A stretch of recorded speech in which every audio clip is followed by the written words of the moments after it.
সাথে লুচির সাথে সব সাথে যাবে, অসাধারণ। নমস্কার, জ্যোতিকা রান্নাঘরে আপনাদের সকলকে স্বাগত জানাই। আশা করি আপনারা সকলে ভালো আছেন। আবার নতুন একটি পর্ব নিয়ে আমি আপনাদের সামনে হাজির হয়ে গেছি। আজকে রেসিপি থাকবে ডিম বেগুন। কিভাবে আমি কি করব আপনাদের দেখিয়ে নেব। দেখুন, আমি বড় বড় সাইজের 4টে বেগুন এরকমভাবে খোসা ছাড়িয়ে কেটে নিয়েছি। এখানে কাঁচা লঙ্কা চিড়ে নিয়েছি, একটা বড় সাইজের টমেটো কেটে নিয়েছি, আর এখানে বড় বড় 4টে পেঁয়াজ কেটে নিয়েছি। তাতে আছে 2টো রসুন আর সামান্য একটু আদা। দেখুন, মিহি করে পেস্ট করিনি। কড়াইতে তেল দিয়ে দিয়েছি। এবার দেখুন, এখানে তেজপাতা, শুকনো লঙ্কা আর গোটা গরম মশলা আমি নিয়ে নিয়েছি। 4টে এলাচ নিয়েছি, 4টে লবঙ্গ নিয়েছি, আর 3 টুকরো দারচিনি নিয়েছি। এগুলো আমি দিয়ে দিচ্ছি তেলের উপর। পেঁয়াজটা আমি তেলের উপর দিয়ে দিচ্ছি। পেঁয়াজটা আমি ভালো করে ভেজে নেব। এবার আদা রসুনটা আমি দিয়ে দেব,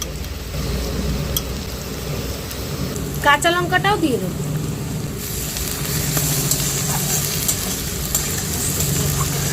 এবার লবণ দিয়ে দিচ্ছি, হলুদ দিয়ে দেব। এবার কেটে রাখা বেগুনগুলো দিয়ে দিচ্ছি।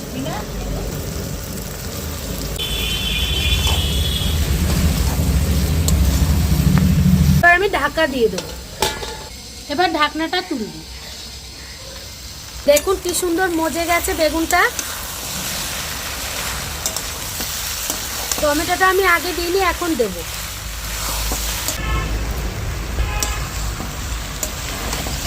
এবার আমি ডিমটা ফাটিয়ে দিয়ে দেব।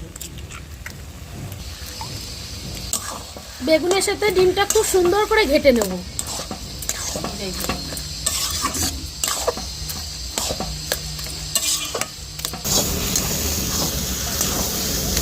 এখানে দেখুন আমি সস নিয়ে নিয়েছি, এবার সসটা দিয়ে দেব।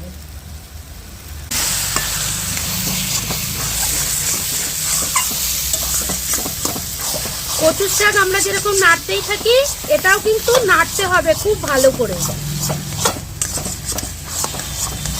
আপনারা দেখুন বুঝতে পারছেন কি না, এটা কচুর শাক না ডিম বেগুন, আমাকে কিন্তু জানাবেন কমেন্ট করে। মাঝে মাঝে গন্ধ বেরিয়েছে, সেটা বুঝেছিস? আপনারা অনেকেই ভাববেন যে ডিম বেগুন এবার কেমন লাগবে খেতে, কিন্তু রেসিপিটা আপনারা দেখবেন, দেখে বাড়িতে বানিয়ে খেয়ে দেখবেন, খুবই টেস্টি হয়। এটা ভাত, রুটি সব কিছুর সাথে যায়। খেয়ে দেখো একটু কেমন হয়েছে। আর দেবো? না না না না, আর দিস না, আমি খেয়ে নি। হ্যাঁ, খাও, খেয়ে দেখো।